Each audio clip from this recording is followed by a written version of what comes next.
नमस्कार मेरे प्रिय मित्रों। आज हम स्पेक्ट्रम बुक जो है आधुनिक भारतीय इतिहास की, मॉडर्न इंडियन हिस्ट्री की, तो उसको हम इकाई संख्या 8 से स्टार्ट कर रहे हैं एक बार फिर से। आज का जो अध्याय है वो हम पढ़ेंगे, अध्याय संख्या 22 जो है द्वितीय विश्व युद्ध के परिणाम स्वरूप राष्ट्रवादी प्रतिक्रिया। अब द्वितीय विश्व युद्ध 1939 से 1945 के इस टाइम पीरियड में हुआ था। 45 या 44 में एग्जैक्ट थोड़ा सा आंकड़ा अभी विस्मृत कर रहा हूँ, ध्यान दीजिएगा। इकाई संख्या 8 यूनिट नंबर 8 जो है उसका नाम है स्वतंत्रता एवं विभाजन की ओर। अब स्वतंत्रता होगी 1939 के आसपास, तो हम पहुंच गए 1947 तक। फिर ये इतने वर्षों में क्या हुआ, और स्वतंत्रता और विभाजन जो है इनको चारों को हम जो है 4 अध्याय में, मतलब इनको हम स्वतंत्रता और विभाजन जो है इनको हम 4 अध्याय में पढ़ेंगे। एक तो द्वितीय विश्व युद्ध के परिणाम स्वरूप राष्ट्रवादी प्रतिक्रिया क्या हुई, फिर भारत छोड़ो आंदोलन है, आजाद हिंद फौज है, पाकिस्तान की मांग है, फिर युद्ध उपरांत राष्ट्रीय परिदृश्य क्या है, और स्वतंत्रता और विभाजन क्या है। अध्याय संख्या 22 के साथ शुरू कर रहे हैं। द्वितीय विश्व युद्ध के परिणाम स्वरूप राष्ट्रवादी प्रतिक्रिया। राष्ट्रवादी प्रतिक्रिया देखिए, वर्ष 1919 का वर्साय संधि, जिसके द्वारा प्रथम विश्व युद्ध का अंत हुआ था। 1919 क्योंकि प्रथम विश्व युद्ध जो है 1914 से 1918 के बीच में चला, और 1919 में वर्साय संधि से इसका अंत हुआ। मतलब प्रथम विश्व युद्ध का अंत है। बड़ी यूरोपीय शक्तियों के बीच विद्यमान तनावों को दूर नहीं कर सकी थी। द्वितीय विश्व युद्ध यूरोपीय शक्तियों के बीच विद्यमान प्रतिद्वंद्विता और 2 युद्धों के बीच वर्षों के दौरान यूरोप में चलने वाले घटना चक्र का परिणाम था। 1 सितंबर 1939 को जर्मनी ने पोलैंड पर आक्रमण किया। जर्मनी ने आक्रमण कब किया? 1939 में पोलैंड पर आक्रमण किया, और द्वितीय विश्व युद्ध का प्रारंभ हुआ।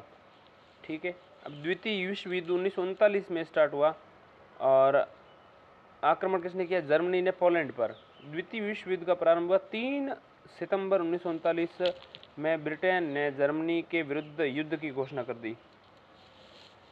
ठीक है, जर्मनी ने पोलैंड पर जैसे ही आक्रमण किया तो ब्रिटेन जो था उसने द्वितीय विश्व युद्ध की घोषणा कर दी। ब्रिटेन एक उपनिवेश होने के नाते भारत को अपनी जनता की इच्छाओं के विरुद्ध युद्ध में शामिल होना पड़ा।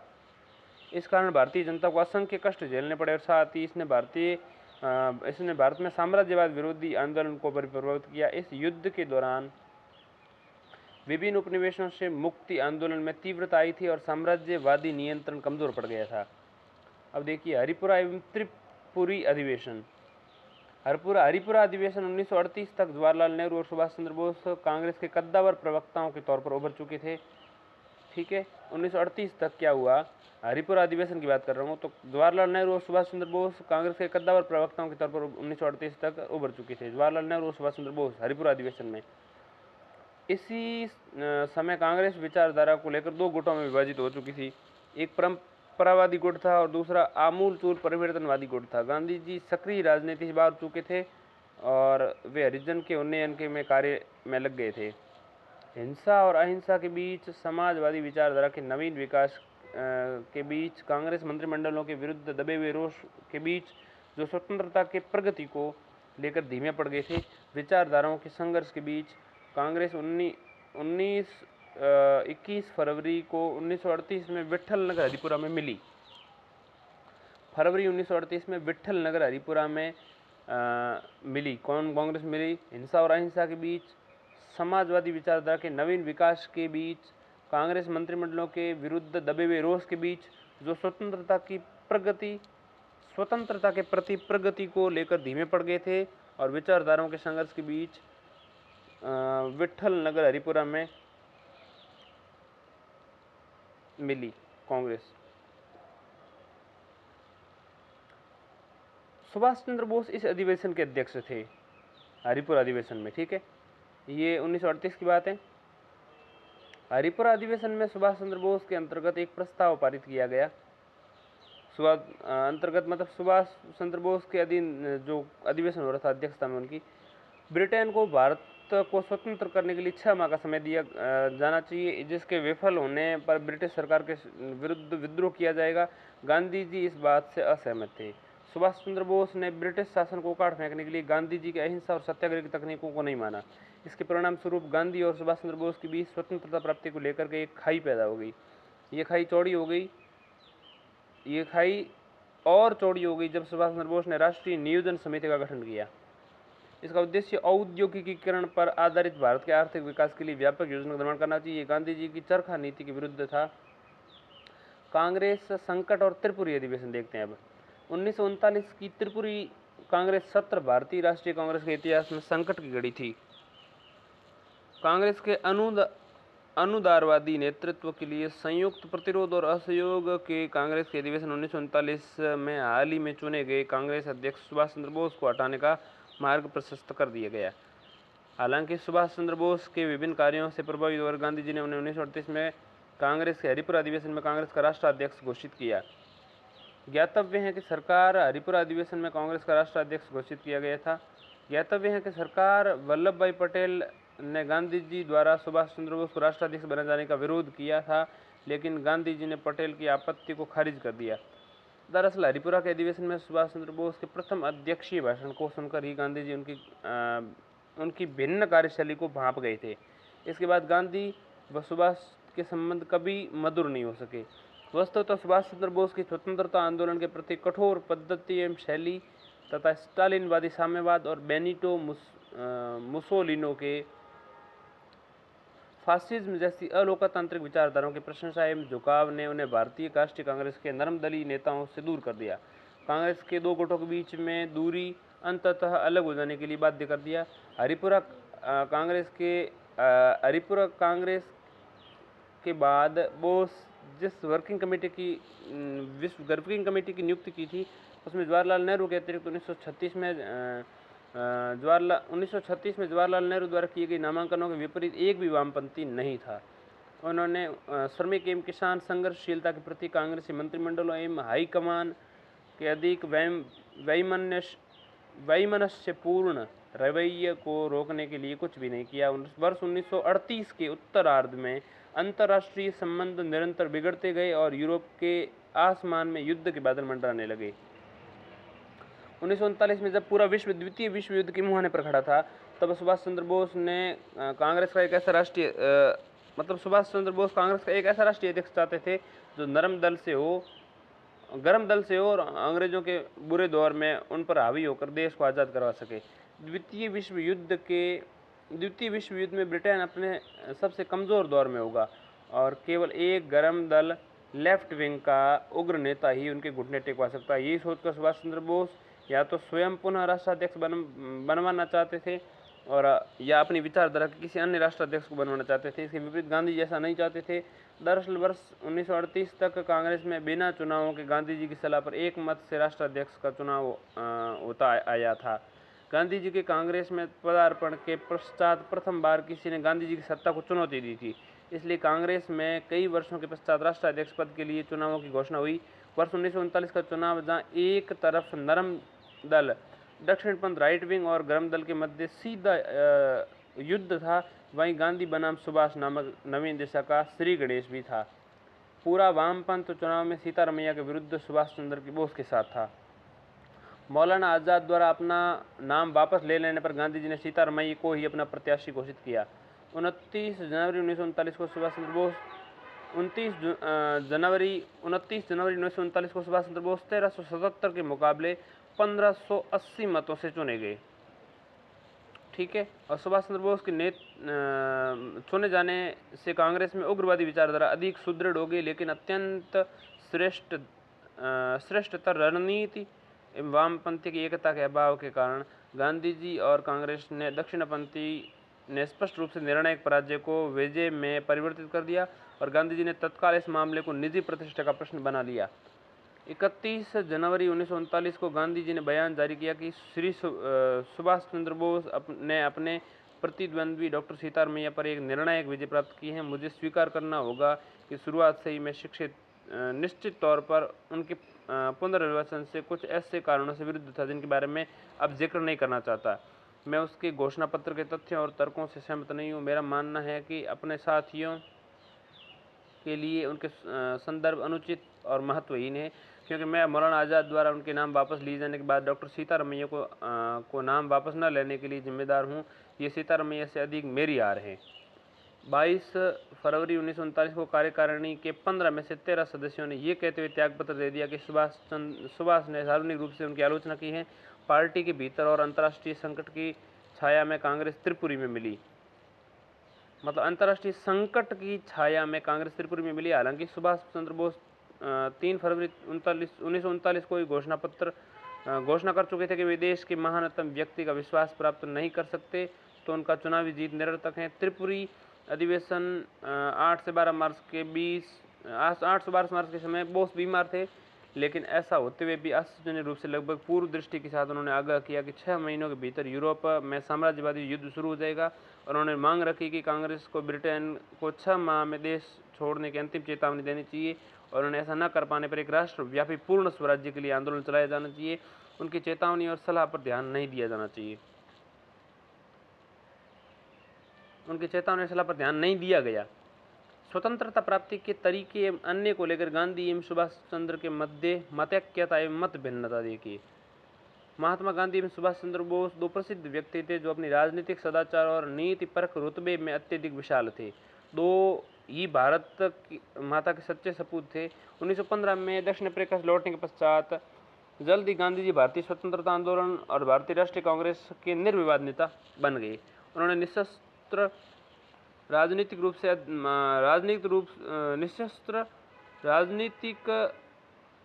रूप से अधीन, गूंगे एवं अशिक्षित जनमानस को निडर, अहिंसक, राजनीतिक रूप से जागरूक और पुनरुत्थित नागरिक सेवा में परिवर्तित कर दिया।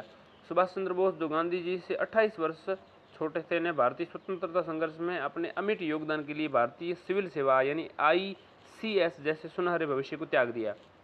वर्ष 1920 में उनका चयन ICS में हुआ और जलियांवाला बाग के जघन्य नरसंहार के पश्चात अप्रैल 1921 में त्यागपत्र देने के पश्चात वे भारत लौट गए। 1921 में त्यागपत्र देने के पश्चात जलियांवाला बाग के जघन्य नरसंहार के पश्चात अप्रैल 1921 में त्यागपत्र देने के पश्चात वे भारत लौट आए। सुभाष और गांधी जी के बीच की संबंध की शुरुआत 1921 में बॉम्बे में उनके बीच मुलाकात से हुई। सुभाष चंद्र बोस मार्गदर्शन के लिए गांधी जी के पास आए। गांधी जी ने सुभाष के मन में भारतीय स्वतंत्रता के लिए धुन को जान लिया और उन्हें देश बंधु चित्तरंजन दास के पास भेजा। इस प्रकार चित्तरंजन दास सुभाष चंद्र बोस के राजनीतिक गुरु हुए। सुभाष चंद्र बोस के लिए गांधी हमेशा भारत के महानतम व्यक्ति रहेंगे। उन्होंने स्वतंत्रता संघर्ष में गांधी जी को जनता का निर्विवाद एवं अद्वितीय नेता स्वीकार किया। सुभाष चंद्र बोस ने गांधी जी की अविचल राष्ट्रभक्ति, चारित्रिक दृढ़ता, सत्य के प्रति प्रेम इत्यादि की प्रशंसा की। वास्तव में बोस ने गांधी जी के एकल समर्पण, उनकी अदम्य इच्छा और अथक परिश्रम के आगे सिर झुकाया। गांधी जी के लिए सुभाष भारत माता का ऐसा सपूत था जिसका आत्मसमर्पण एवं आत्मबल, अखंडता और राष्ट्रहित के प्रति प्रतिबद्धता और समय और समस्त भारतीय जनमानस को एक साथ जोड़े रखने की विलक्षण क्षमता थी। गांधी और बोस दोनों ही पूरी तरह ईमानदार व्यक्ति थे। वे अंतर्राष्ट्रीयवादी और मानवतावादी थे। वे कार्यप्रणाली में धर्मनिरपेक्ष और दृष्टिकोण में नस्लवाद के विरुद्ध थे। किसी भी परिस्थिति में उनकी तल्लीनता उनकी मातृभूमि की मुक्ति को लेकर थी। स्वतंत्रता संघर्ष के दोनों ही नेताओं का समस्त जीवन भारतीय स्वतंत्रता को समर्पित था। वास्तव में दोनों की जीवन पर्यंत तपस्या अंततः उनकी जीवन की आहुति के साथ समाप्त हुई। उपर्युक्त मतैक्यता एवं मत समानता के बावजूद गांधी एवं सुभाष के बीच स्पष्ट मतभेद थे और राजनीतिक जीवन में दोनों एक दूसरे के विरोधी थे। युवा नेताजी अग्र राष्ट्रवादी थे और तिलक एवं अरविंदो की परंपरा में विश्वास रखते थे। ठीक, नेताजी जो थे तिलक और अरविंदो की परंपरा में विश्वास रखते थे। दूसरी ओर गांधी जी एक राष्ट्रवादी थे जो अपने गुरु गोखले और टैगोर की परंपरा में विश्वास रखते थे। सुभाष चंद्र बोस जल्दी भारत की पूर्ण स्वतंत्रता प्राप्त करने के पक्षधर थे, जबकि कांग्रेस कमेटी डोमिनियन स्टेट्स के माध्यम से चरणों में स्वतंत्रता प्राप्त करना चाहती थी। सुभाष चंद्र बोस का मानना था कि महात्मा गांधी की अहिंसा की पद्धति से भारत की स्वतंत्रता प्राप्त नहीं हो सकेगी और वे हिंसक प्रतिरोध की वकालत करते थे। अपनी पुस्तक इंडियन स्ट्रगल में जो 1934 में प्रकाशित हुई, सुभाष चंद्र बोस ने लिखा कि यदि महात्मा गांधी तानाशाह स्टालिन, मुसोलिन और हिटलर जॉन बुल की भाषा में बोलते तो उन्हें सुना और समझा जाता और उनके सम्मान में सिर झुकाए जाते। ऐसा सुभाष चंद्र बोस ने द्वितीय गोलमेज सम्मेलन में गांधी जी की भूमिका को लेकर कहा और वे चाहते थे कि गांधी जी को सम्मेलन में दृढ़ता से अपनी बात रखनी चाहिए। हालांकि सुभाष चंद्र बोस ने गांधी जी की दांडी मार्च और नमक सत्याग्रह 1930 की प्रशंसा की। उन्होंने लिखा कि दांडी मार्च की घटना उतनी ही ऐतिहासिक महत्व की थी जितनी नेपोलियन की पेरिस मार्च की घटना थी। उन्होंने स्वतंत्रता आंदोलन में महिलाओं को सफलतापूर्वक शामिल करने की प्रशंसा की। 1937 में गांधी जी ने महसूस किया कि सुभाष चंद्र बोस की शक्ति और प्रतिभा की अब अधिक उपेक्षा नहीं की जानी चाहिए और उन्होंने सुभाष को 1938 में हरिपुरा में आयोजित कांग्रेस के 91वें अधिवेशन में अध्यक्ष चुना, जबकि वे कांग्रेस पार्टी के सदस्य भी नहीं थे। दुर्भाग्यपूर्ण रूप से बोस और गांधी जी के बीच गठबंधन देश और कांग्रेस दोनों के लिए सही नहीं रहा। सुभाष ने न केवल गांधी जी के प्रसिद्ध चरखे की निंदा की अपितु आधुनिकृत भारत का आह्वान किया। उन्होंने ब्रिटिश शासन के खिलाफ लोगों को सशस्त्र संघर्ष करने के लिए एकजुट होने का आह्वान किया। सुभाष चंद्र बोस ने 20 जून 1940 को महात्मा गांधी से बात की और उन पर दबाव डाला कि उन्हें द्वितीय विश्व युद्ध की ब्रिटेन की खराब स्थिति का फायदा उठाते हुए स्वतंत्रता आंदोलन का आह्वान करना चाहिए और ये एक सुअवसर है।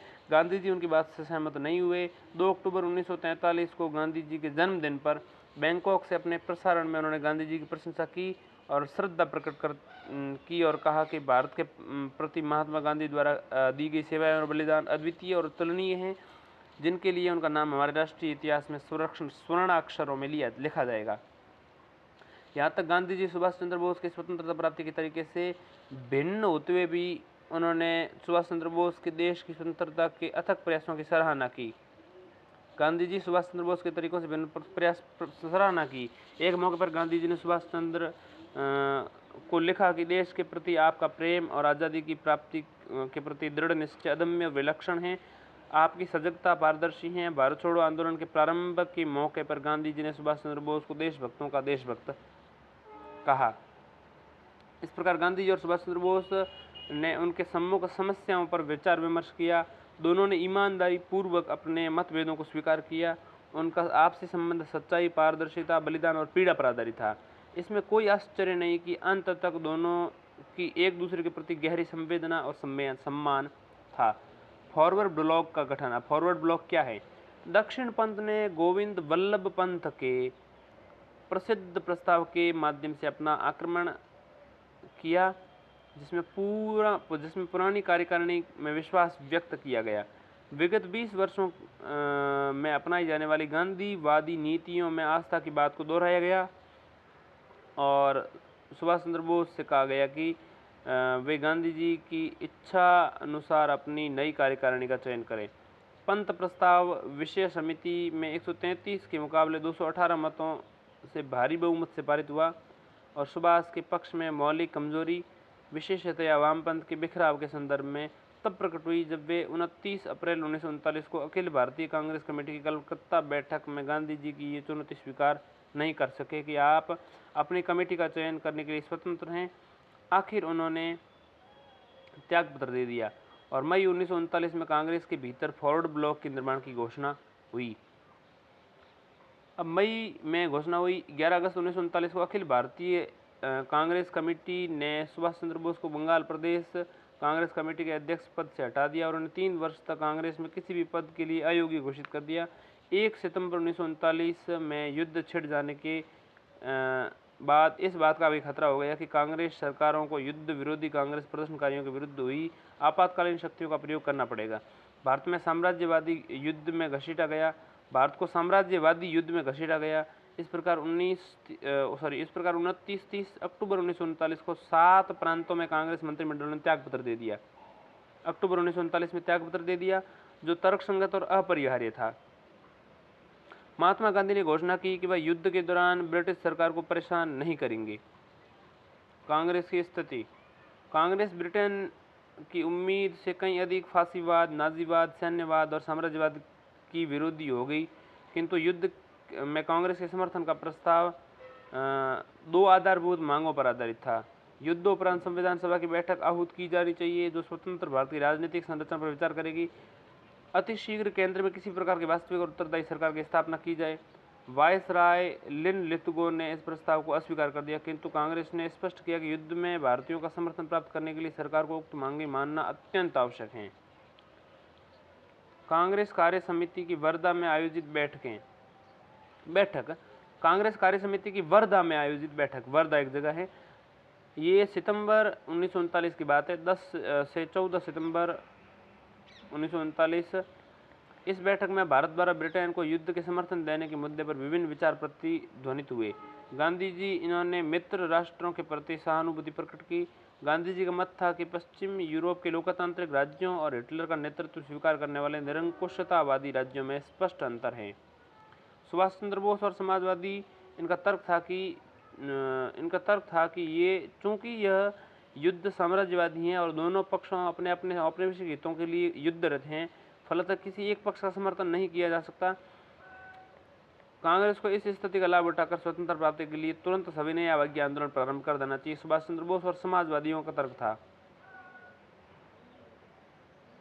नेहरू ने फांसीवाद और लोकतंत्र के बीच स्पष्ट मतभेद किया। उनका दृष्टिकोण था कि फ्रांस, ब्रिटेन और पोलैंड का पक्ष न्यायोचित है, किंतु फ्रांस और ब्रिटेन साम्राज्यवादी नीतियों वाले देश हैं। द्वितीय विश्व युद्ध प्रथम विश्व युद्ध के पश्चात पूंजीवाद के गहराते हुए अंतर विरोधों का परिणाम है। द्वितीय विश्व युद्ध है वो प्रथम विश्व युद्ध के पश्चात पूंजीवाद के गहराते हुए अंतर विरोधों का परिणाम है। अतः भारत को स्वतंत्र होने से पूर्व न ही युद्ध में सम्मिलित होना चाहिए और न ही ब्रिटेन की परेशानियों का लाभ उठाकर आंदोलन प्रारंभ कर देना चाहिए। कांग्रेस कार्य समिति ने प्रस्ताव पारित कर फांसीवाद और नाजीवाद की भर्त्सना की। कांग्रेस कार्य समिति ने प्रस्ताव पारित करके फांसीवाद और नाजीवाद की भर्त्सना की। प्रस्ताव में कहा गया कि भारत किसी ऐसे युद्ध में सम्मिलित नहीं हो सकता जो प्रत्यक्ष लोकतांत्रिक स्वतंत्रता के लिए लड़ा जा रहा हो, जबकि खुद उसे ही स्वतंत्रता से वंचित रखा जा रहा हो। दूसरा, यदि ब्रिटेन प्रजातांत्रिक मूल्यों और स्वाधीनता की रक्षा के लिए युद्ध कर रहा हो तो उसे भारत की स्वाधीनता प्रदान कर ये सिद्ध करना चाहिए। तीसरा, सरकार को अतिशीघ्र ही अपने युद्ध के उद्देश्यों को सार्वजनिक बनाना चाहिए और ये भी स्पष्ट करना चाहिए कि भारत पर किस तरह से लोकतांत्रिक सिद्धांतों को लागू किया गया था। कांग्रेस का नेतृत्व ब्रिटिश सरकार और वायसराय को पूरा मौका देना चाहता था। सरकार की प्रतिक्रिया, ब्रिटिश सरकार की प्रतिक्रिया आंतरिक तौर पर नकारात्मक थी। लेना लेथगो ने अपने वक्तव्य में अक्टूबर 1939 मुस्लिम लीग और देशी रियासतों को कांग्रेस के विरुद्ध उकसाने की कोशिश की। इस अवसर पर सरकार ने क्या किया, देखिए, ब्रिटेन के युद्ध पर इससे अधिक कुछ भी कहने से इनकार कर दिया कि ब्रिटेन भेदभावपूर्ण आक्रमण का प्रतिरोध कर रहा है। दूसरा, भविष्य के लिए वायदा किया कि युद्धोपरांत सरकार भारत के कई दलों, समुदायों और हितों का प्रतिनिधित्व करने वाली शक्तियों और भारतीय राजाओं से इस मुद्दे पर विचार विमर्श करेगी। 1935 के भारत सरकार अधिनियम में किस प्रकार संशोधन किए जाएं, इस पर भी विचार विमर्श की बात की कि भाई वो राजाओं से इस मुद्दे पर विचार विमर्श करेगी कि 1935 के भारत सरकार अधिनियम में किस तरह के संशोधन किए जाएं। आवश्यकता पर परामर्श लेने के लिए सरकार एक परामर्श समिति का गठन करेगी। सरकार की गुप्त कार्य नीति, लेनदेन का वक्तव्य वास्तविकता से विचलन नहीं अपितु ब्रिटिश साम्राज्य की योजना का हिस्सा था, जिसके अनुसार युद्ध से फायदा उठाकर खोए हुए उस आधार को पुनः प्राप्त करना जो कांग्रेस के प्रयासों के कारण सरकार के हाथ से निकल गया था। सरकार की नीति थी कि कांग्रेस को सरकार के साथ विवादों में उलझा दिया जाए, तत्पश्चात उत्पन्न परिस्थितियों का उपयोग सत्ता को और स्थायी बनाने में किया जाए। इस नीति के तहत युद्ध की घोषणा के उपरांत 1935 के अधिनियम में संशोधन कर केंद्र ने राज्य के विषयों में हस्तक्षेप करने के असाधारण अधिकार प्राप्त कर लिए। जिस दिन युद्ध की घोषणा की गई उसी दिन नागरिक अधिकारों की स्वतंत्रता के दमन हेतु सरकार ने भारतीय सुरक्षा अध्यादेश जो है देश पर थोप दिया। मई 1940 में क्रांतिकारी आंदोलन से संबंधित एक अति गुप्त अध्यादेश तैयार किया गया। इसका उद्देश्य कांग्रेस द्वारा प्रारंभ किए जाने वाले आंदोलन को कुचलना था।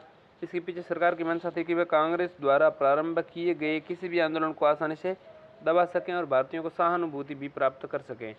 सरकार का मानना था कि यह अध्यादेश उदारवादियों और वामपंथियों की सहानुभूति प्राप्त करने में सहायक होगा और सरकार कांग्रेस की छवि को जापान एवं जर्मनी समर्थक दल के रूप में प्रस्तुत करने में सफल हो जाएगी। ब्रिटिश भारतीय सरकार की दमनकारी और भेदभावपूर्ण मूलक नीतियों का इंग्लैंड के प्रधानमंत्री विंस्टन चर्चिल और भारत के सचिव जेटलैंड ने पूर्ण रूपेण समर्थन किया। जेटलैंड ने कांग्रेस को विशुद्ध हिंदूवादी संगठन तक घोषित कर दिया। धीरे धीरे ये स्पष्ट होने लगा कि ब्रिटिश सरकार युद्ध के पूर्व व पश्चात अपनी उपनिवेशवादी पकड़ में किसी भी प्रकार की ढील नहीं देनी चाहती और कांग्रेस से शत्रुतापूर्ण व्यवहार करने की मंशा रखती है। अंग्रेजी सरकार द्वारा भारतीय जनमानस की उपेक्षा और कांग्रेस के प्रति उसके साथ शत्रुतापूर्ण रवैये की गांधी जी ने कड़ी आलोचना की और उन्होंने कहा कि सरकार भारत संबंधी घोषणा ये दर्शाती है कि ब्रिटेन का वश चले तो भारत में लोकतंत्र कभी ना आने दे। अल्पसंख्यक और ब्रिटिश वर्ग के हितों की चर्चा करते हुए उन्होंने कहा कि कांग्रेस प्रत्येक अल्पसंख्यक और विशिष्ट वर्ग के हितों की रक्षा करेगी बशर्ते उनके दावों का देश की स्वाधीनता के मुद्दे से कोई टकराव नहीं होना चाहिए। कांग्रेस सरकार द्वारा त्याग पत्र का निर्णय 23 अक्टूबर 1939 को कांग्रेस कार्य समिति की बैठक आयोजित की गई, जिसमें क्या हुआ देखिए, वायसराय के वक्तव्य को पुरानी साम्राज्यवादी नीति का हिस्सा बताकर अस्वीकार कर दिया गया। युद्ध का समर्थन न करने का निर्णय किया गया। कांग्रेस की प्रांतीय सरकारों को त्यागपत्र देने का आदेश दिया गया। जनवरी 1940 में लेनिन लिथुगो ने घोषणा की, युद्ध के पश्चात डोमिनियन स्टेट्स की स्थापना भारत में ब्रिटिश सरकार की नीति का मुख्य लक्ष्य है। भारतीय राजनीति पर युद्ध के प्रभाव देखिए, 1938-1939 में फांसीवादी आक्रमण के प्रति भारत में राजनीतिक प्रतिक्रिया बेहद तीक्ष्ण थी। ब्रिटेन विरोधी कांग्रेसी राष्ट्रवाद और साम्राज्यवाद विरोधी फांसीवाद विरोधी वाम अंतर्राष्ट्रीयवाद दोनों ही फांसीवादी आक्रमण और चैम्बरलेन की तुष्टीकरण की नीति की भर्त्सना करने में अग्रणी रही। 3 सितंबर 1939 को भारत की इच्छा के विरुद्ध ब्रिटेन ने उसे युद्ध में शामिल कर लिया। 1939 में इच्छा के विरुद्ध शामिल कर लिया। राष्ट्रवादियों द्वारा युद्ध में शामिल होने की शर्तों पर ब्रिटेन की नकारात्मक प्रतिक्रिया के परिणामस्वरूप गांधी जी के नेतृत्व में राष्ट्रवादियों ने निष्क्रिय सविनय अवज्ञा के साथ प्रतिक्रिया प्रकट की, लेकिन कांग्रेस के वाम पक्ष ने कम्युनिस्टों के साथ मिलकर एक जुझारू युद्ध विरोधी संघर्ष के लिए प्रचार किया। रूस पर जर्मनी के आक्रमण तथा जापान द्वारा दक्षिण पूर्व एशिया के अभिग्रहण से भारतीय परिस्थिति में नाटकीय परिवर्तन आए। भारतीय कम्युनिस्ट पार्टी गहन वाद विवाद के पश्चात जनवरी 1942 में फासिस्ट विरोधी जन युद्ध और मित्र राष्ट्रों के युद्ध के समर्थन में खुलेआम सामने आई। अगस्त 1942 में गांधी जी ने करो या मरो के रूप में जुझारू प्रतिक्रिया जाहिर की। इस प्रकार भारत छोड़ो आंदोलन पूरे भारत में फैल गया, लेकिन 1942 के अंत तक ब्रिटिश नौकरशाही ने आंदोलन को कुचल दिया और देशव्यापी जनाक्रोश के विरुद्ध कम्युनिस्ट साहसपूर्ण तरीके से फांसीवाद के विरुद्ध कार्य करते रहे। भारत में युद्ध के भयावह आर्थिक परिणाम हुए। मुद्रास्फीति, बाजार में वस्तुओं की कमी, कालाबाजारी, भ्रष्टाचार। 1943 का काल, बंगाल में लगभग 30 लाख लोग मारे गए। सांप्रदायिकता के बढ़ने से पाकिस्तान के मुस्लिम लीग की मांग, औपनिवेशिक शासकों के साथ समझौते के लिए कांग्रेस के प्रयास भारत में युद्ध के पश्चात राजनीतिक वातावरण की ओर संकेत करते हैं।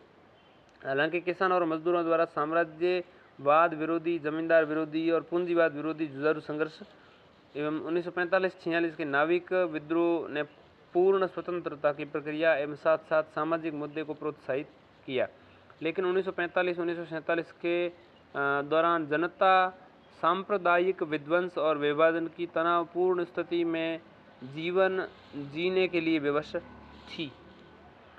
अब हम समझेंगे त्वरित जन सत्याग्रह के मुद्दे पर बहस।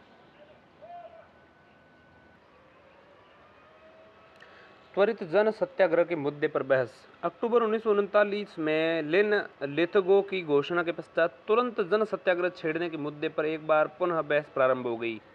गांधी जी एवं उनके समर्थक तुरंत आंदोलन प्रारंभ करने के पक्ष में नहीं थे। उनका मानना था कि मित्र राष्ट्रों का पक्ष न्याय संगत है। प्रासंगिक संवेदनशीलता एवं हिंदू मुस्लिम एकता के अभाव में सांप्रदायिक दंगे प्रारंभ हो सकते हैं। संगठनात्मक तौर पर कांग्रेस की स्थिति अच्छी नहीं है और तत्कालीन परिस्थितियां जन सत्याग्रह के प्रतिकूल है एवं जनता अभी किसी प्रकार के संघर्ष के लिए तैयार नहीं है। अतः इसके स्थान पर आवश्यक है कि सांगठनिक रूप से कांग्रेस को मजबूत बनाया जाए, जनता को राजनीतिक प्रशिक्षण दिया जाए, उसे संघर्ष हेतु तैयार किया जाए, सरकार से तब तक विचार विमर्श किया जाए जब तक ये सार्वजनिक न हो जाए कि विचार विमर्श से समस्या का समाधान नहीं हो सकता। इसके लिए औपनिवेशिक शासन जिम्मेदार हैं। इसके पश्चात आंदोलन प्रारंभ किया जाना चाहिए। कांग्रेस के रामगढ़ अधिवेशन मार्च 1940 में पारित किए गए प्रस्ताव में गांधी जी तथा उनके समर्थकों ने इन विचार को पूर्णतः महत्ता प्रदान की। इस प्रस्ताव में कहा गया कि जैसे ही कांग्रेस संगठन संघर्ष के योग्य हो जाता है या फिर परिस्थितियां इस प्रकार बदल जाती हैं कि संघर्ष निकट दिखाई दे, वैसे ही कांग्रेस सविनय अवज्ञा आंदोलन प्रारंभ कर देगी। सुभाष चंद्र बोस और उनके forward block, Congress, socialist party, communist party और रायवादियों और उनके वामपंथी समूह का तर्क था कि ये युद्ध एक साम्राज्यवादी युद्ध है और ये उचित समय है जब ब्रिटिश साम्राज्यवाद के विरुद्ध चारों ओर युद्ध छिड़ सकता है, स्वतंत्रता हासिल कर ली जाए।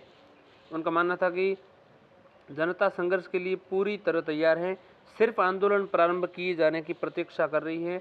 इन्होंने स्वीकार किया है कि कांग्रेस संगठन की कमजोरी और सांप्रदायिक कटुता जैसी समस्याएं अवश्य विद्यमान है, किंतु जन संघर्ष के प्रभाव में ये सारी समस्याएं बह जाएंगी।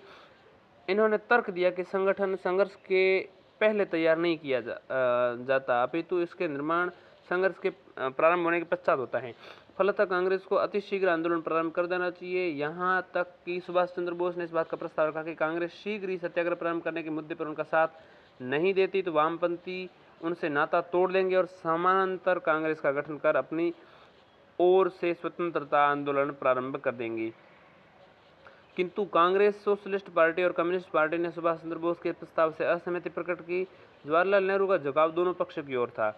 एक और उन्हें मित्र राष्ट्रों के साम्राज्यवादी चरित्र का एहसास था, तो दूसरी ओर वे ऐसा कदम उठाना नहीं चाहते थे जिससे यूरोप में नाजीवाद के समर्थक हिटलर की विजय आसान हो जाए। एक और उनकी संपूर्ण मंशा राजनीतिक चिंतन, त्वरित आंदोलन प्रारंभ किए जाने की उद्यत परिलक्षित हो रहा था। दूसरी ओर वे नाजी विरोधी संघर्ष और जापान विरोधी संघर्ष को दुर्बल बनाए जाने के पक्षधर भी नहीं थे। बहरहाल नेहरू ने अंत में कांग्रेस नेतृत्व और गांधी जी के बहुमत का समर्थन करना का ही निर्णय किया। पाकिस्तान प्रस्ताव, लाहौर, मार्च 1940। 23 मार्च 1940 को मुस्लिम लीग का वार्षिक अधिवेशन लाहौर में हुआ। मार्च 1940 में लाहौर में हुआ। इस अधिवेशन में प्रसिद्ध पाकिस्तान प्रस्ताव पारित किया गया। इस प्रस्ताव की रूपरेखा तैयार करने में खलीक उज्जमा, फजल उल हक और सिकंदर हयात खान ने महत्वपूर्ण भूमिका निभाई। इस प्रस्ताव में फजल उल हक ने प्रस्तुत किया कि खलीक उज्जमा ने इसका अनुमोदन किया।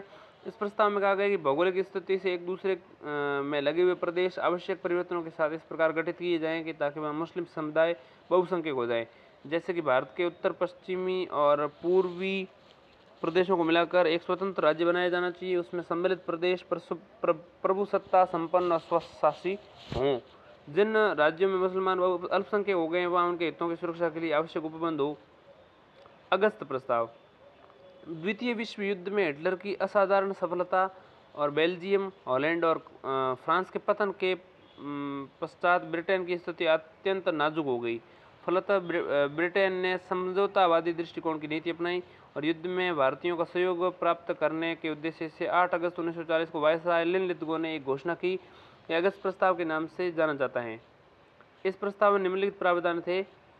अगस्त प्रस्ताव 1940, अगस्त 1940 में लिनलिथगो ने भारतीयों का सहयोग लेने की, क्योंकि वो हार चुके थे लगभग अंग्रेज। भारत के लिए डोमिनियन स्टेट्स को मुख्य लक्ष्य। दूसरा, भारतीयों को सम्मिलित करके युद्ध सलाहकार परिषद की स्थापना। तीसरा, वायसराय की कार्यकारिणी परिषद का विस्तार। चौथा, युद्ध के पश्चात संविधान सभा का गठन किया जाएगा जिसमें मुख्यतया भारतीय अपने सामाजिक, आर्थिक और राजनीतिक धारणाओं के अनुरूप संविधान के निर्माण की रूपरेखा सुनिश्चित करेंगे। संविधान ऐसा होगा कि रक्षा, अल्पसंख्यकों के हित और राज्यों से संधियां, अखिल भारतीय सेवाएं, इन इत्यादि मुद्दों पर भारतीयों के अधिकार का पूर्ण ध्यान रखा जाएगा। अल्पसंख्यकों को आश्वस्त किया गया कि सरकार ऐसी किसी संस्था का शासन नहीं सौंपेगी जिसके विरुद्ध सशक्त मत हो। उक्त आधारों पर भारतीय सरकार को सहयोग प्रदान करेंगे। कांग्रेस ने अगस्त प्रस्तावों को अस्वीकार कर दिया और नेहरू जी ने कहा डोमिनियन स्टेट्स का मुद्दा पहले ही अप्रासंगिक हो चुका है। गांधी जी ने घोषणा की, अगस्त प्रस्तावों को लेकर सरकार ने जो घोषणाएं की उनमें राष्ट्रवादी और उपनिवेशी सरकार के बीच में खाई और चौड़ी होगी। यद्यपि मुस्लिम लीग ने प्रस्ताव में अल्पसंख्यकों के संबंध में दिए गए आश्वासन का स्वागत किया, किंतु प्रस्ताव में पाकिस्तान की मांग स्पष्ट रूप से न किए जाने के कारण उसने भी प्रस्ताव को अस्वीकार कर दिया और लीग ने घोषणा की कि भारत का विभाजन ही गतिरोध के हल का एकमात्र उपाय है। मूल्यांकन, प्रस्ताव में प्रथम बार भारतीयों द्वारा स्वयं संविधान निर्माण के तर्क को मान्यता दी गई। कांग्रेस संविधान सभा गठित करने की मांग को स्वीकार किया गया। डोमिनियन स्टेट्स के मुद्दे को भी स्पष्ट रूप से स्वीकार किया गया। जुलाई 1941 में वायसराय की कार्यकारिणी परिषद का विस्तार कर भारतीयों को प्रथम बार बहुमत दिया गया, किंतु रक्षा, वित्त, गृह जैसे मुद्दों पर अभी भी अंग्रेजों का वर्चस्व बना रहा। इसके अतिरिक्त राष्ट्रीय सुरक्षा परिषद का भी गठन किया गया, जिसका कार्य संबंधित विषय पर सलाह देना था। अब व्यक्तिगत सत्याग्रह। अगस्त प्रस्ताव के बाद परिस्थितियों में जो प्रगति हुई, उसके पश्चात सरकार ने अड़ियल रवैया अपना लिया और घोषित किया कि कांग्रेस जब तक मुस्लिम नेताओं के साथ किसी तरह के समझौते को पूर्ण मत नहीं देती, तब तक भारत में किसी प्रकार का संवैधानिक सुधार संभव नहीं है। सरकार एक के बाद एक अध्यादेश जारी करती जा रही थी और अभिव्यक्ति की स्वतंत्रता, प्रेस की स्वतंत्रता, सभा करने और संगठन बनाने का अधिकार जैसे अधिकार धड़ाधड़ छीन रही थी। 1940 के अंत में कांग्रेस ने एक बार पुनः गांधी जी से कमान संभालने का आग्रह किया। इसके पश्चात गांधी जी ने ऐसे कदम उठाने प्रारंभ कर दिए जिससे अपनी व्यापक रणनीति के अंतर्गत जन संघर्ष की भूमिका का निर्माण होता। उन्होंने व्यक्तिगत आधार पर सीमित सत्याग्रह प्रारंभ करने का निश्चय किया। इस रणनीति के तहत उन्होंने तय किया कि इस हर इलाके में कुछ चुने हुए लोग व्यक्तिगत सत्याग्रह प्रारंभ करेंगे। गांधी जी द्वारा व्यक्तिगत सत्याग्रह प्रारंभ करने के मुख्य लक्ष्य थे ये प्रदर्शित करना कि राष्ट्रवादियों के धैर्य का अर्थ उनकी दुर्बलता नहीं लगाया जाना चाहिए। दूसरा, ये व्यक्त करना कि भारत के लोग युद्ध के पक्षधर नहीं हैं और न ही वे नाजीवादी एवं भारत के राज साम्राज्यवादी शासन के में कोई फर्क समझते हैं। कांग्रेस की मांगों को शांतिपूर्वक स्वीकार करने के लिए सरकार को एक और मौका देना। सत्याग्रहियों की मांग यह होगी कि युद्ध और युद्ध में भाग लेने के खिलाफ प्रचार करने के लिए अभिव्यक्ति की स्वतंत्रता होनी चाहिए। यदि सत्याग्रहियों को गिरफ्तार नहीं किया गया तो वे युद्ध विरोधी भाषण को दोहराएंगे और गांवों की ओर प्रस्थान करेंगे। तत्पश्चात गांवों में ये अपना संदेश फैलाते हुए दिल्ली की ओर मार्च करने का प्रयास करेंगे। इस नीति के कारण ही आंदोलन का नाम दिल्ली चलो आंदोलन पड़ गया। 17 अक्टूबर 1940 को विनोबा भावे पहले सत्याग्रही बने और इसके बाद जवाहरलाल नेहरू दूसरे। ठीक है। 1941 तक लगभग 25,000 सत्याग्रहियों को सविनय अवज्ञा आंदोलन के लिए सरकार द्वारा दंडित किया जा चुका था। दिसंबर 1941 में कांग्रेस के नेताओं को रिहा कर दिया गया। ये नेता भारतीय सीमाओं की रक्षा करने, मित्र राष्ट्रों की सहायता करने को आतुर थे। कांग्रेस कार्य समिति ने महात्मा गांधी और नेहरू जी की आपत्तियों को दरकिनार करते हुए एक प्रस्ताव पारित किया जिसमें भारत की रक्षा के लिए सरकार के शर्त पर सहयोग देने की पेशकश की गई। सरकार की रक्षा के लिए सरकार को इस शर्त पर सहयोग देने की पेशकश की गई कि युद्ध के पश्चात भारत को पूर्ण स्वतंत्रता प्रदान की जाएगी। दूसरा, ब्रिटेन तुरंत ठोस रूप से सत्ता के हस्तांतरण पर राजी हो जाए। ये वही समय था जब गांधी जी ने जवाहरलाल नेहरू को अपना उत्तराधिकारी घोषित किया। गांधी जी ने नेहरू को अपना उत्तराधिकारी क्यों चुना? नेहरू एवं गांधी आधुनिकता, धर्म, ईश्वर एवं राज्य और औद्योगिकीकरण के प्रति विचारों में भिन्न थे। नेहरू धर्म के प्रति उदासीन थे जबकि गांधी जी ईश्वर में गहरी आस्था रखते थे। नेहरू जी का मानना था कि औद्योगिकीकरण ही भारत में व्यापक अत्यधिक निर्धनता का एकमात्र समाधान है, जबकि गांधी जी ने ग्रामीण अर्थव्यवस्था के पुनरुद्धार का आह्वान किया। नेहरू समाज सुधार एवं निर्धनता उन्मूलन में आधुनिक राज्य की शक्ति में विश्वास रखते थे, जबकि गांधी राज्य शक्ति को लेकर शंका में थे। इसकी जगह विश्व व्यक्तियों और समुदायों की चेतना, इच्छा शक्ति में विश्वास करते थे। कई प्रकार की मत भिन्नता होने के बावजूद नेहरू जी गांधी जी का सम्मान करते थे और गांधी अपने पुत्रों से अधिक नेहरू पर विश्वास करते थे। दोनों गुरु शिष्य के मूलभूत समानताएं थी। दोनों ही देशभक्ति का समावेशी और समग्र भाव में देखते थे। उन्होंने भारत को किसी विशेष जाति, भाषा या धर्म की अपेक्षा समग्र रूप में देखा। उन्होंने अहिंसा और लोकतांत्रिक सरकार में विश्वास रखते थे। राजा राजमोहन गांधी ने अपनी पुस्तक द गुड बोटमैन में लिखा है कि गांधी ने अपने विकल्प के तौर पर नेहरू को स्वीकार किया क्योंकि नेहरू जी बेहद विश्वसनीय रूप से भारत के बहुलवादी और समावेशी स्वरूप को प्रतिबिंबित किया, जिस पर महात्मा गांधी ने स्वयं बल दिया। अन्य विकल्प पटेल, राजाजी, आज़ाद और कृपलानी, राजेंद्र प्रसाद कुछ हद तक वर्गीय हितों और सहबद्धता के प्रति झुके हुए थे, लेकिन नेहरू एक ऐसे हिंदू थे जिन पर मुसलमान भरोसा कर सकते थे, एक ऐसे उत्तर भारतीय व्यक्ति थे जिनका दक्षिण भारत में सम्मान होता था, एक ऐसे पुरुष थे जिनकी महिलाएं भी प्रशंसा किया करती थीं। गांधी की तरह सच्चे अर्थों में नेहरू सचमुच में एक अखिल भारतीय नेता थे और उन्होंने उत्तराधिकारी बनाने का बड़ा कारण यह भी था कि उन्होंने भारतीयों को आश्वान्वित किया कि हम एक बेहद समृद्ध और शांतिपूर्वक समाज का निर्माण कर सकते हैं। अब हम समझते हैं क्रिप्स मिशन। भारत के राजनीतिक गतिरोध को दूर करने के उद्देश्य से ब्रिटिश प्रधानमंत्री चर्चिल ने ब्रिटिश संसद सदस्य और मजदूर नेता सर स्टैफोर्ड क्रिप्स के नेतृत्व में 1942 में भारत में एक मिशन भेजा। हालांकि इस मिशन का वास्तविक उद्देश्य युद्ध में भारतीयों को सहयोग प्रदान करने हेतु उन्हें फुसलाना था। सर क्रिप्स ब्रिटिश युद्ध मंत्रिमंडल के सदस्य भी थे। उन्होंने भारतीय राष्ट्रीय आंदोलन की सक्रियता से समर्थन किया। क्रिप्स मिशन क्यों भेजा गया? जहां एक और दक्षिण पूर्व एशिया में ब्रिटेन को करारी हार का सामना करना पड़ा, वहीं दूसरी ओर भारत पर जापान के आक्रमण का भय दिनों दिन बढ़ता जा रहा था।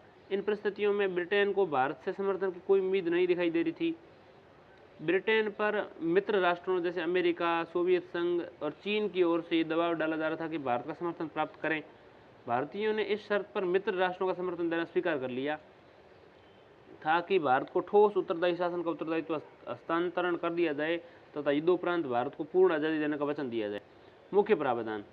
क्रिप्स मिशन के उद्देश्य: पहला, डोमिनियन राज्य के दर्जे के साथ एक भारतीय संघ की स्थापना की जाएगी। ये संघ राष्ट्रमंडल के साथ अपने संबंधों के निर्धारण में स्वतंत्र होगा और संयुक्त राष्ट्र संघ एवं अन्य अंतर्राष्ट्रीय निकायों और संस्थाओं में अपनी भूमिका को खुद ही निर्धारित करेगा। जून 1941 से जर्मनी ने सोवियत संघ पर हमला किया और उसे भी युद्ध में घसीट लिया।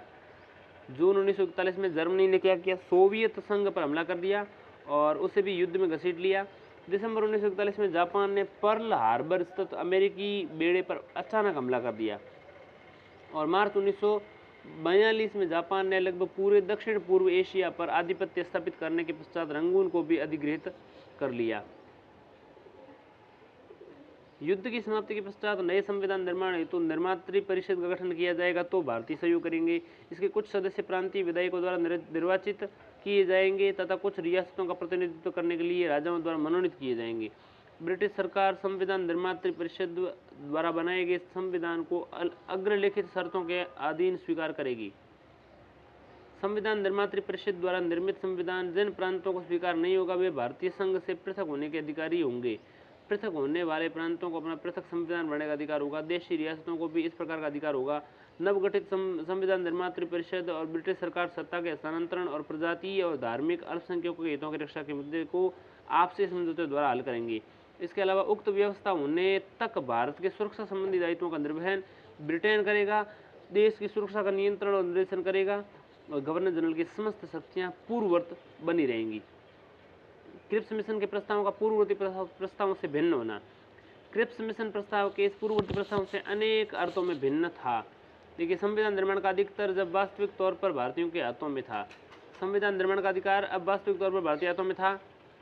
इसके अलावा संविधान निर्मात्री सभा के गठन हेतु एक ठोस योजना बनाई गई थी। प्रांतों को अपना पृथक संविधान बनाने का विकल्प दिया गया था।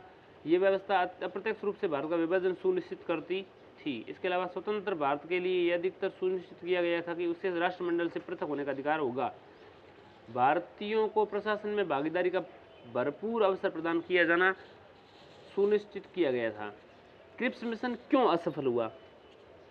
क्रिप्स मिशन के प्रस्ताव भारतीय राष्ट्रवादियों को संतुष्ट करने में असफल रहे तथा साधारण तौर पर भारतीयों के किसी भी वर्ग की सहमति प्राप्त नहीं कर सके। विभिन्न दलों समूहों ने अलग अलग आधारों पर इन प्रस्तावों का विरोध किया। कांग्रेस के निम्न आधारों पर प्रस्तावों को विरोध किया गया। अब कांग्रेस ने निम्न आधार प्रस्तावों का विरोध किया। पहला, भारत को पूर्ण स्वतंत्रता के स्थान पर डोमिनियन स्टेट्स का दर्जा दिए जाने की व्यवस्था। पूर्ण स्वतंत्रता के स्थान पर डोमिनियन स्टेट्स की दर्जा दिए जाने के कारण विरोध किया। इसके अलावा देशी रियासतों के प्रतिनिधियों के लिए निर्वाचन के स्थान पर मनोनयन की व्यवस्था। प्रांतों को भारतीय संघ से पृथक होने और पृथक संविधान बनाने की व्यवस्था, जो कि राष्ट्रीय एकता के सिद्धांत के विरुद्ध था।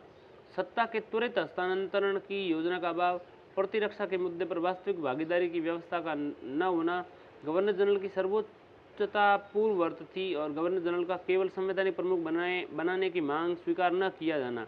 इसके अलावा कांग्रेस की ओर से जवाहरलाल नेहरू और मौलाना अबुल कलाम आज़ाद को क्रिप्स मिशन के संदर्भ में परीक्षण और विचार विमर्श करने हेतु अधिकृत किया गया था। मुस्लिम लीग ने भी क्रिप्स मिशन के प्रस्तावों को अस्वीकार कर दिया और उसके निम्नलिखित तरफ दिए।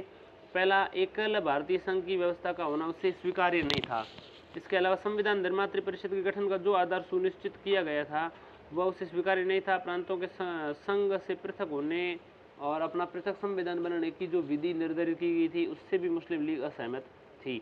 इसके अलावा प्रस्तावों में मुसलमानों के आत्मनिर्धारण के सिद्धांत और पृथक पाकिस्तान की मांग को स्वीकार नहीं किया गया था, इसलिए भी उन्होंने विरोध किया। अन्य दलों ने भी प्रांतों को संघ से पृथक करने के अधिकार दिए जाने के विरोध किया। अन्य दलों ने क्या किया, प्रांतों को संघ से पृथक होने के अधिकार दिए जाने का विरोध किया। उदारवादियों को मानना था कि प्रांतों को संघ से पृथक होने का विकल्प देना भारत की एकता और सुरक्षा के विरुद्ध है। हिंदू महासभा ने इस प्रावधान की आलोचना की। दलितों ने अनुमान लगाया कि विभाजन के पश्चात उन्हें बहुसंख्यक हिंदुओं की कृपा पर जीना पड़ेगा। सिखों का विरोध इस बात पर था कि विभाजन होने पर पंजाब उनसे छिन जाएगा। अंग्रेजों ने ये कहा कि 1940 के अगस्त प्रस्तावों का ही एक रूप है जिसे अधिक स्पष्ट किया गया है। इसका उद्देश्य उसे पुराने प्रस्ताव का अतिक्रमण करना नहीं है। अंग्रेजों की इस घोषणा से सरकार के प्रति शंका और बढ़ गई। क्रिप्स द्वारा प्रस्तावों से आगे आकर भारतीयों का विश्वास जीतने की असफलता तथा उनका ये कहना इसे स्वीकार करो या छोड़ दो गतिरोध का सबसे प्रमुख कारण थी। क्रिप्स द्वारा प्रस्तावों से आगे आकर भारतीयों का विश्वास जीतने की असफलता तथा उनका ये कहना कि इसे स्वीकार करो या छोड़ दो गतिरोध के सबसे प्रमुख कारण थे। प्रारंभ में क्रिप्स ने मंत्रिमंडल के गठन, राष्ट्रीय सरकार की स्थापना की बात कही, किंतु बाद में वे अपनी बातों से मुकर गए और कहने लगे कि उनका आशय केवल कार्यकारिणी परिषद के विस्तार से था। प्रांतों के विलय या पृथक होने की व्यवस्था का प्रावधान अस्पष्ट था। संघ से पृथक होने के प्रस्ताव का विधानमंडल में 60% सदस्यों द्वारा अनुमोदन किया जाना आवश्यक था। इस प्रस्ताव का 60% से कम सदस्य समर्थन करेंगे तब इससे प्रांत में वयस्क पुरुषों के सामान्य बहुमत से परिचय होना आवश्यक होगा। ये व्यवस्था विशेष रूप से पंजाब और बंगाल के हिंदुओं के लिए हानिकारक थी, भले ही वे भारतीय संघ में शामिल होना चाहते थे। मिशन के प्रस्तावों में अस्पष्ट था कि सत्ता के हस्तांतरण संबंधी प्रावधानों को कौन लागू करेगा, कौन इसकी व्याख्या करेगा। ब्रिटिश सरकार की वास्तविक मंशा ये थी कि क्रिप्स मिशन सफल न हो। ब्रिटिश सरकार की वास्तविक मंशा थी कि क्रिप्स मिशन सफल न हो क्योंकि वह भारतीयों को सत्ता के हस्तांतरण और देश की प्रत्यक्ष संबंधी जिम्मेदारी भागीदारी दोनों के विरुद्ध थे। उधर चर्चिल जो ब्रिटिश प्रधानमंत्री था, इसके अलावा एमरी जो विदेश मंत्री था, इसके अलावा लिनलिथगो जो वायसराय था भारत का, तथा वेवेल कमांडर इन चीफ था, भी नहीं चाहते थे कि क्रिप्स मिशन सफल हो। वायसराय के वीटो निषेधाधिकार के मुद्दे पर स्टैफोर्ड क्रिप्स और कांग्रेस के नेताओं के मध्य बातचीत टूट गई। गांधी जी ने क्रिप्स प्रस्तावों को टिप्पणी करते हुए कहा कि ये आगे की तारीख का चेक है जिसका बैंक नष्ट होने वाला था। It was post dated cheque on a crushing bank. Jawaharlal Nehru ने क्रिप्स प्रस्तावों के संबंध में कहा, क्रिप्स योजना को स्वीकार करना भारतीयों को अनिश्चित खंडों में विभाजित करने के लिए मार्ग प्रशस्त करना था। इस प्रकार स्टैफोर्ड क्रिप्स भारतीयों को निराशा और असमंजस के वातावरण में छोड़कर वापस इंग्लैंड लौट गए। भारतीय जो अभी भी फांसीवादी आक्रमण के पीड़ितों के प्रति सहानुभूति की तस्वीर अपने मनोमस्तिष्क में संजोए हुए थे, अंग्रेजी सरकार के रवैये से खुद को छला हुआ महसूस करने लगे थे। अब भारतीयों ने ये मानना प्रारंभ कर दिया कि वर्तमान परिस्थितियां असहनीय बन चुकी हैं और साम्राज्यवाद पर अंतिम प्रहार करना आवश्यक हो गया है। प्रमुख विचार देखें तो क्रिप्स के प्रस्तावों ने हमें कुछ नहीं दिया, ऐसा मौलाना अब्दुल कलाम आज़ाद कहता है। यदि हम उसके प्रस्ताव को स्वीकार करते हैं तो भी कुछ तो हो सकता है कि भविष्य में हम पर शासन किया जाता रहे। यदि अंग्रेज भारत से चले जाएं तो अब भी कोई नया आंदोलन प्रारंभ नहीं करना चाहिए। विश्व युद्ध ने भारत को एक सुअवसर प्रदान किया और अपनी स्वतंत्रता को प्राप्त कर लें। हमें केवल साधारण आश्वासन पर निर्भर रहकर इस सुअवसर को खोना नहीं चाहिए। मैं महामहिम सम्राट विंस्टन चर्चिल क्या कहता है, मैं महामहिम सम्राट प्रधानमंत्री इसलिए नहीं बना हूँ कि मैं उनके साम्राज्य का खत्म कर दूँ या उनको नुकसान पहुँचाऊँ, ऐसा चर्चिल कहता है। अब सारांश देखें तो राष्ट्रवादी प्रतिक्रिया क्या हुई, देखो कांग्रेस का हरिपुरा और त्रिपुरी अधिवेशन जो है राष्ट्रवादी प्रतिक्रिया के प्रतिरूप हुए। स्वतंत्रता प्राप्ति के तरीके और अन्य को लेकर गांधी विश्वास के मध्य मतैक्यता एवं मत भिन्नता। फॉरवर्ड ब्लॉक का गठन, इसके अलावा द्वितीय विश्व युद्ध की पूर्व संध्या पर कांग्रेस की स्थिति देखें तो कांग्रेस युद्ध में ब्रिटेन को सहयोग करेगी यदि युद्धोपरांत भारत को स्वतंत्रता प्राप्ति प्रदान कर दी जाए, अतिशीघ्र केंद्र में किसी प्रकार की वास्तविक और उत्तरदायी सरकार की स्थापना की जाए। तब 1 सितंबर 1939 द्वितीय विश्व युद्ध प्रारंभ होने और ब्रिटेन ने भारत के युद्ध में सम्मिलित होने की घोषणा की। सितंबर 1939 वर्धा में कांग्रेस की कार्यकारिणी की बैठक में गांधी जी ने ब्रिटेन को बिना शर्त युद्ध में समर्थन देने की घोषणा की। इसके अलावा सुभाष चंद्र बोस और समाजवादी ने तर्क दिया कि स्थिति का लाभ उठाकर उपनिवेशी शासन से विरुद्ध प्रारंभ किया जाए और उसे अपदस्थ करने की कोशिश की जाए। इसके अलावा जवाहरलाल नेहरू ने युद्ध में साम्राज्यवादी स्वरूप को स्वीकार किया, लेकिन युद्ध में ब्रिटेन के परेशानियों से लाभ न उठाने के पक्षधर नहीं थे। लाभ उठाने के पक्षधर नहीं थे, वो थे कि मतलब ब्रिटेन जब संकट में तो उसका लाभ नहीं उठाना जाना चाहिए। इसके साथ ही उन्होंने युद्ध में भारतीयों के सहभागिता का विरोध किया। कांग्रेस कार्यकारिणी ने प्रस्ताव में कहा कि तब तक भारत को आज़ादी देने का वायदा नहीं किया जाता जब तक युद्ध में ब्रिटेन को सहयोग नहीं देना चाहिए। सरकार को शीघ्र ही युद्ध के उद्देश्यों को स्पष्ट करना चाहिए। लेन लेतगो की घोषणा देखें तो अक्टूबर 1939 ब्रिटेन के युद्ध का उद्देश्य भेदभावपूर्ण अतिक्रमण को रोकना है। 1935 के भारत शासन अधिनियम में संशोधन किए जाने की सरकार शीघ्र ही भारत के राजनीतिक दलों, विभिन्न समुदायों तथा समूहों से विचार विमर्श करेगी। आवश्यकता पड़ने पर परामर्श लेने के लिए एक परामर्श समिति का गठन करेगी। सरकार की प्रतिक्रिया ये हुई। कांग्रेस की प्रतिक्रिया देखें तो युद्ध में भारत का समर्थन नहीं। इसके अलावा प्रांतीय कांग्रेस सरकारों के द्वारा त्यागपत्र ऐसा, लेकिन अभी भी शीघ्र ही कोई जन आंदोलन प्रारंभ नहीं किया जाएगा। पाकिस्तान प्रस्ताव मांग 1940 मार्च 1940 देखें तो पाकिस्तान प्रस्ताव, मुस्लिम लीग के लाहौर अधिवेशन में पाकिस्तान प्रस्ताव पारित किया गया। इसके बाद अगस्त प्रस्ताव 1940 मार्च 40 के बाद अगस्त प्रस्ताव 1940 भारत में डोमिनियन स्टेट्स का मुख्य लक्ष्य, भारत के लिए डोमिनियन स्टेट्स का मुख्य लक्ष्य। युद्ध के पश्चात संविधान सभा गठित की जाए जिसमें मुख्यतया भारतीय होंगे। भविष्य की किसी भी योजना के लिए अल्पसंख्यकों की सहमति आवश्यक है। कांग्रेस ने अगस्त प्रस्ताव को अस्वीकार कर दिया। व्यक्तिगत सत्याग्रह अक्टूबर 1940 कांग्रेस ने व्यक्तिगत सत्याग्रह प्रारंभ कर दिया। लगभग 25,000 सत्याग्रही को जेल भेज दिया गया। मार्च 1942 लगभग संपूर्ण दक्षिण पूर्व एशिया को विजित करते हुए जापानी सेनाएं रंगून तक पहुंच गई। नेहरू जी ने गांधी जी को अपना उत्तराधिकारी क्यों चुना, ये आगे पढ़ा हमने। फिर क्रिप्स मिशन मार्च 1942 का प्रस्ताव क्या था। देखिए, क्रिप्स मिशन डोमिनेंट स्टेट्स के साथ भारतीय संघ की स्थापना की बात कर रहा था। इसे राष्ट्रमंडल से पृथक होने का अधिकार होगा भारतीय संघ को। इसके अलावा युद्ध के पश्चात प्रांतीय विधानसभाओं द्वारा संविधान सभा के सदस्यों का चुनाव किया जाएगा। ये संविधान सभा संविधान का प्रारूप तैयार करेगी। यदि कोई प्रांत संघ में सम्मिलित होना न चाहे तो ब्रिटेन उससे पृथक होने का समझौता करेगा।